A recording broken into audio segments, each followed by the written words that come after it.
கீழடி பத்தி ஒரு பாட்டு இருக்குன்னு சொன்னாங்க. ஆமாங்க. கீழடி எங்கள் தாய்மடி, கீழடி எங்கள் தாய்மடி, சங்ககால வாழ்வடி, சங்ககால வாழ்வடி, தமிழன் வாழ்வின் பெருமையடி, தமிழன் வாழ்வின் பெருமையடி, தொல்லியனாய்வின் தொன்மையடி, தொல்லியனாய்வின் தொன்மையடி, பண்பாடு பண்பாடு பண்பாடு, பண்பாட்டின் பாரம்பரிய அகராதி, பண்பாட்டின் பாரம்பரிய அகராதி, கீழடி எங்கள் தாய்மடி, சங்ககால வாழ்வடி, தமிழன் வாழ்வின் பெருமையடி, தொல்லியனாய்வின் தொன்மையடி, மதுரை நகரின் துருவாடி, சிவகங்கை சீமையின் சிகரமடி, சிந்து வழியின் தொடக்கமடி, தமிழ் மொழியின் முழக்கமடி, பண்பாடு பண்பாடு, பண்பாட்டின் பாரம்பரிய அகராதி, பண்பாட்டின் பாரம்பரிய அகராதி. நல்லா இருக்குங்க, நல்லா இருக்கு. தமிழ் சினிமா ஒரு நல்ல பாடகரையும் சரி, ஒரு கவிஞா இறந்துக்கிட்டு இந்த ஊர்ல இருந்து இருக்கிற சென்னை பக்கம் போலாம்ல. சென்னை பக்கம் போகக்கூடிய சுச்சுவேஷன் அமையல. உங்க சேனல் மூலமா எனக்கு ஒரு வாய்ப்பு கிடைக்கலாம்ல. நான் என்னங்க, நான் இளையராஜாக்கு பக்கத்து விடாக்க, நீங்க தெக்கரால வடக்கங்க, இதை டெலிகாஸ்ட் பண்ணும்போது ஒரு வாய்ப்புகள் அமையலாம். அது மூலம் நடக்க வாய்ப்பு இருக்கு.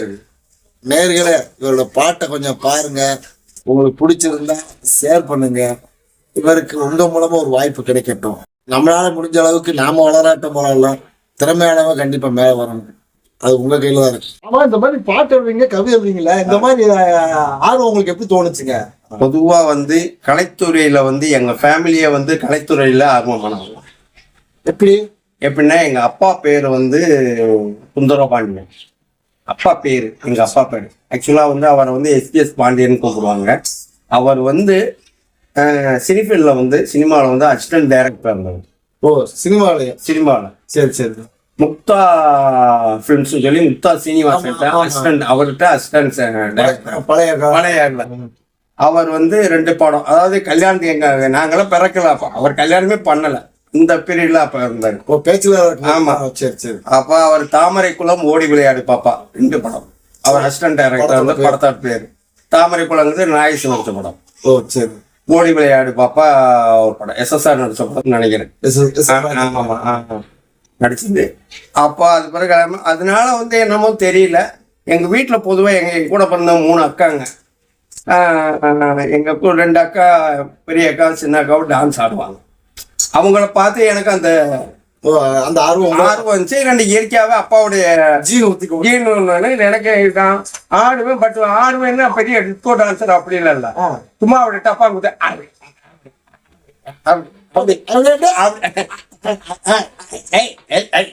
அந்த மாதிரிதான் டான்ஸு.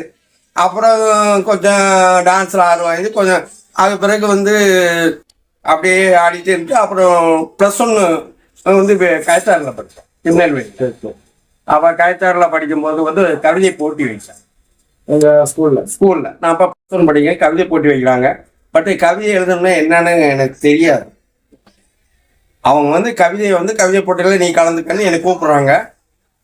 ஒரு தலைப்பு கொடுத்துறாங்க, புதிய ஏதோ ஒரு உலகம் செய்ய ஒரு தலைப்பு. அப்போ கொடுக்கல, நம்ம போய் போட்டியில உட்காரப்பதான் அந்த தலைப்பை கொடுக்குறாங்க. பாட்டு பிறகு அப்ப தலைப்பை நேரிசை ஆசிரியப்பால இந்த தலைப்பு எழுதணும். ஓ, இலக்கியம் அண்ட் இலக்கணத்தோட நேரிசை ஆசிரியப்பால், அதாவது தலைப்பு புதியதோ ஒரு உலகம் செய்வோம் அப்படின்னு கொடுத்துறாங்க. நேரிசை ஆசிரியப்பால் எழுதணும். அப்ப அந்த வயசுல எனக்கு மைண்ட் என்ன, தமிழ்ல கொஞ்சம் ஆர்வம். அப்போ தமிழ்ல அப்ப நேரிசை ஆசிரியப்பான என்னங்கிறது எனக்கு தெரியும். ஏரிசை ஆசிரியப்பானா அதாவது கடைசி ஏடு 3 சீர்ல இருக்கும், மத்தெல்லாம் 4 சீர்ல இருக்கும். கவிதை எழுதுனீங்களா? எழுதுனேன். இந்த கவிதையை மறந்து போச்சு, இப்ப எழுதுனேன். ஆனா என்ன எழுதுனேன்னு எனக்கு தெரியாது. எழுதிட்டேன். ஆனா இலக்கணம் அந்த நேரிசை ஆசிரியப்பால எழுதிட்டேன். பட் நான் என்னதான் எழுதுனேன்னு எனக்கு தெரியாது. ஆனா எழுதிட்டியா? பேப்பர் கிடைச்சா எழுதி முடிஞ்ச கடைசியில நிகழ்ச்சி நடக்குது. கவிதை போட்டி முதல் பரிசு கார்த்திகேயன். என்னடா இது கவிதைக்கு வந்த சோதனை, நமக்கு முதல் பரிசு கொடுக்குறாங்க. இல்ல இல்ல இல்ல நாம தான் இப்படி பார்த்தா நமக்கு டெஸ்ட் வச்ச வாத்தியாரி கொடுத்தாரு. என்ன எழுதுன்னு தெரியல, ஃபர்ஸ்ட் பரிசு. அப்புறம் சார் கூப்பிட்டு ஒரு சார் சொன்னாரு, உனக்கு உண்மையிலே கவிதை எழுதக்கூடிய ஆர்வம் உனக்கு இருக்கு, கவிதை எழுதுன்னு சொல்றாரு. அப்படி சொன்னாரா? இதுதான் உனக்கு கடைசி பாதிப்பு. இனிமே கவிதைங்கிற பக்கத்துல வந்து ஒரு கையை கால முடிச்சு சொன்னாரா? அப்படி சொல்லியிருந்தாலும் ஏன்னா கவிதை எழுத சொன்னா இங்க பெரு பேப்பர் கொடுத்துருக்கா? இல்லங்க, என் வாழ்க்கையே ஒரு கவிதை. நான் கூட தமிழை பத்தி பக்கத்து தமிழ் ஏற்கனவே பக்கத்து கிளாஸ் பக்கத்து டெஸ்ட்ல இருக்க தமிழ் சொல்லி தான் இருக்கணும்னு பார்த்தேன். நீங்க மேலும் மேலும் முயற்சி செஞ்சு திரையுலகத்துல வெற்றி அடைய வானவில் டாக்கீஸ் குழு சார்பாக எங்களுடைய மனமார்ந்த நல்வாழ்த்துக்கள். நன்றி.